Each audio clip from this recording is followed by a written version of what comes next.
Jai Hind, dear students. So let us continue our chapter, and we were discussing about matter. Is the matter around us pure? In that we have discussed in previous classes about this matter, pure, impure.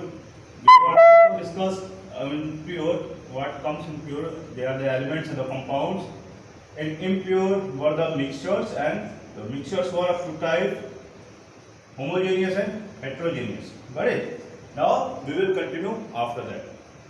Now homogeneous mixture is of solution type. Here you can see in this flowchart diagram, this homogeneous mixture is of solution type, and heterogeneous mixture again will be of two types: suspension or colloids. Got it? Now we will start from here: solution, suspension, and colloids. Let me erase this. After that, it will be easy.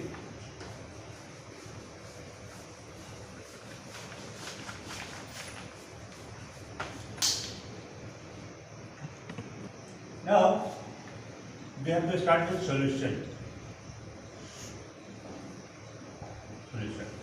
If we say about solution, solution is a combination of solute and solvent. Solution is a combination of solute and solvent. What is solute? These are the ingredients which are dissolved or mixed.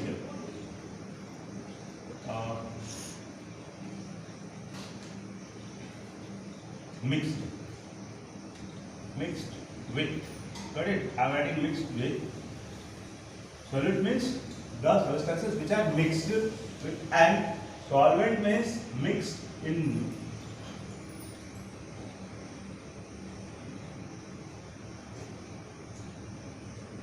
Within.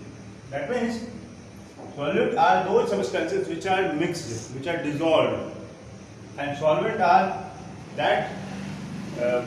that component in which substances are dissolved or mixed. For example, if we take an example of sugar and salt solution, sugar comes under solute, and water comes under the solvent. So this is solution. Now what is the, here you saw solution was under a homogeneous mixture category, whereas heterogeneous was having something other.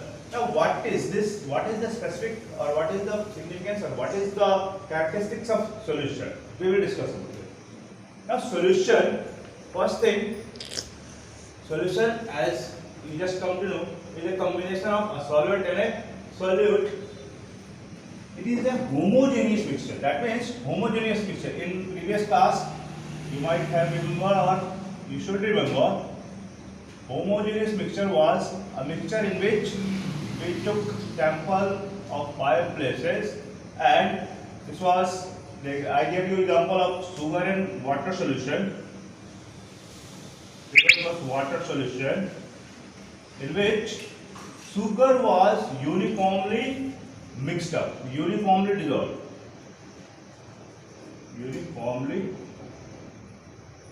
dissolved. Right? So this type of solution in which the solute is uniformly distributed or dissolved is called solution. Now one thing is there which you should remember. In general, as we think or we discuss about solution, the concept which comes in our mind is of a liquid which is regarded as a solvent, and solid which is regarded as a solute. When we discuss, or when we talk, or when we consider about a solute or solution, two things come in our mind: a solid and a liquid. But this is not the complete truth. A solution doesn't mean always solvent will be liquid and solid will be solid. No, this is not true. Then what is the truth? A solution may be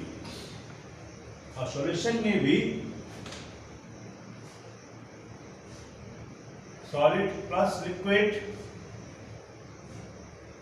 It may be solid plus solid.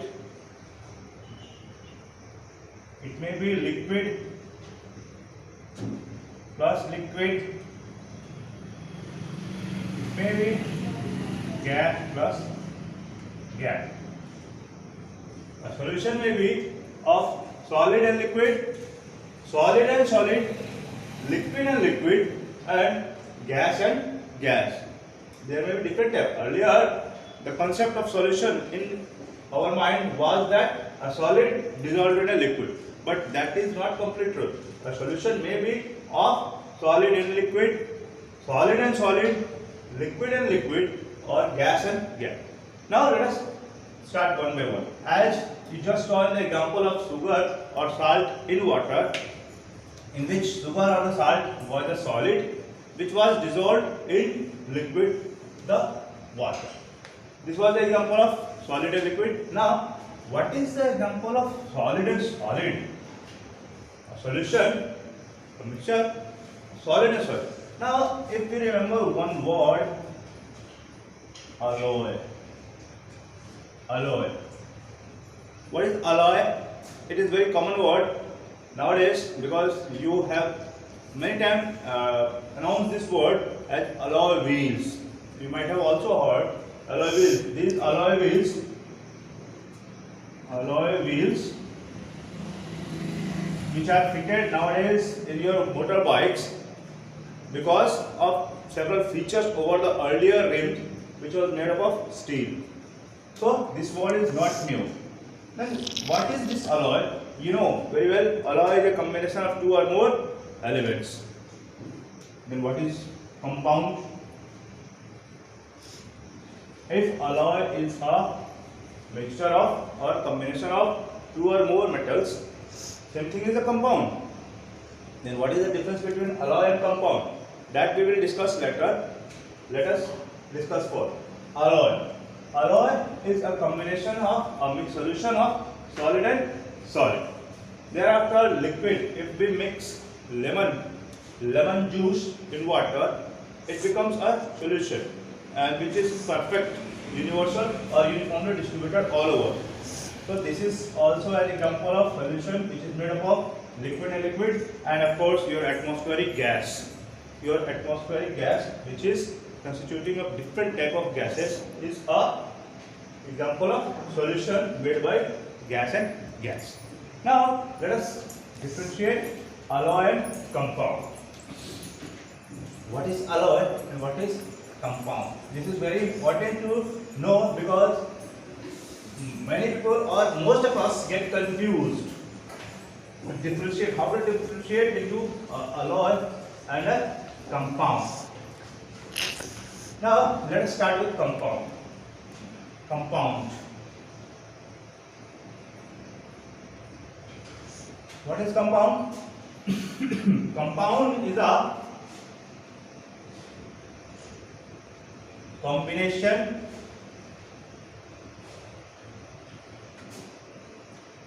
of two or more elements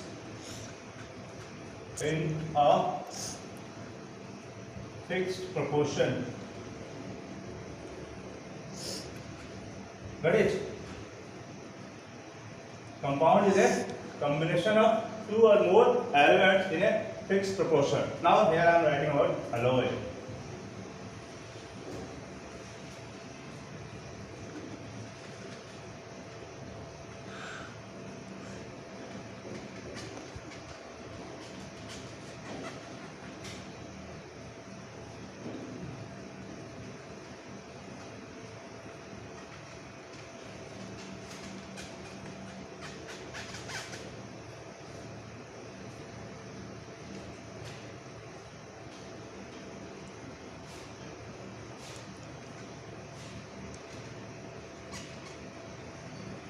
Alloy is a combination of two or more substances in a fixed proportion. Here also compound is a combination of two or more elements in a fixed proportion. So it seems same thing. According to the definition, it seems same thing. except for this technical word substance and element, rest is same. Then what is the difference? Now, one word I have missed here, knowingly. Compound is a chemical combination. Here we should have written, or you should always write, chemical combination.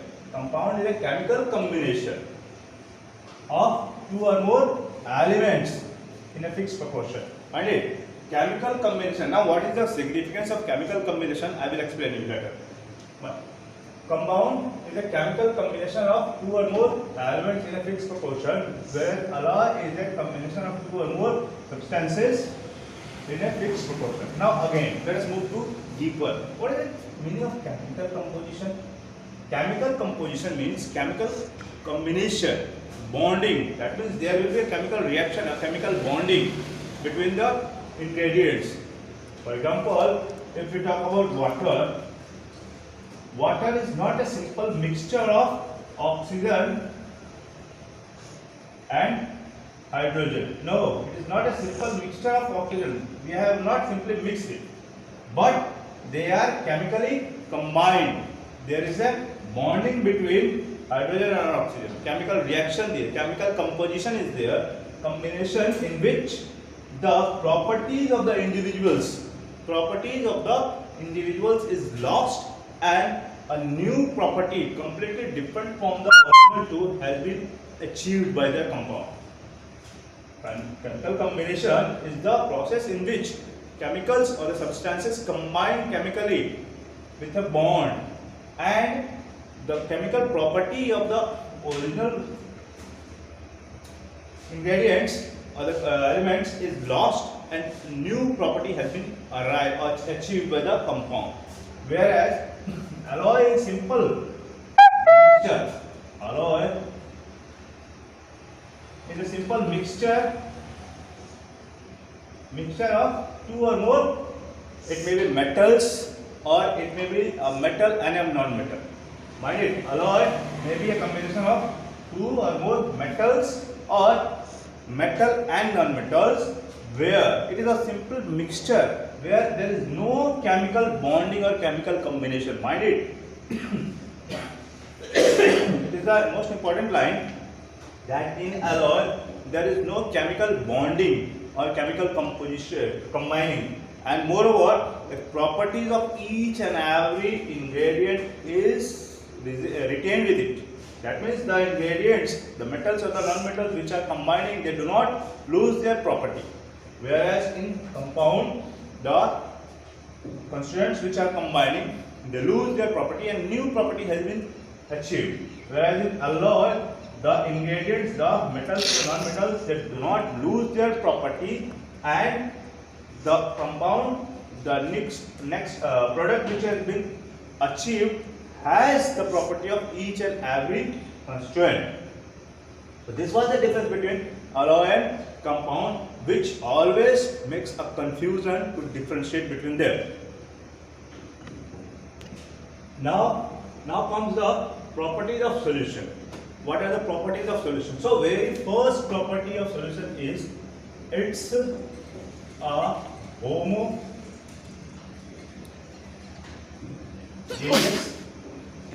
mixture. Right? Homogeneous mixture in which the ingredients are mixed or distributed uniformly all over. So homogeneous mixture, as you have seen the flow chart diagram, there also solution came under the homogeneous mixture or homogeneous category. So properties of solution, the first property of solution is it's a homogeneous mixture. The second, as it is homogeneous mixture, the ingredients, the constituents are distributed uniformly. The size of the particles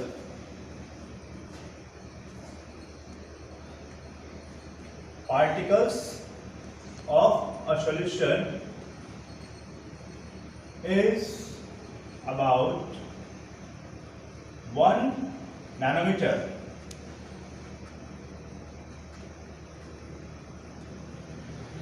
It's about 1 nanometer. That means 1 m. 1 and m. they are extremely small. The particles are very small, and definitely you cannot see a nanometer with your naked eyes. Third point, because of this small size, they cannot scatter the light. That means the particles do not scatter. Do not scatter light falling on a point. Scatter means to deflect out. So the particles are so small that they do not deviate or do not change, create any change or scatter the path of the light. Hence, the fourth point. The path of light is not visible through a solution. Very important to understand what is the meaning of the path of light is not visible through a solution. Let me explain you with the help of one example. So this is water plus sugar or salt. Correct? Now, when you are putting light, let me draw a figure of torch. Correct? Suppose this is a figure of torch. When you are putting light, here you will not be able to see the path of the light. The light may come out, no problem, it may come out, but in this you will not be able to see the path of the light. This is called the deflection. If you are able to see the path of the light, then it is called scattering of light. But the particles of solution are so small that they do not scatter the light, and hence the path of the light can't be seen through a solution.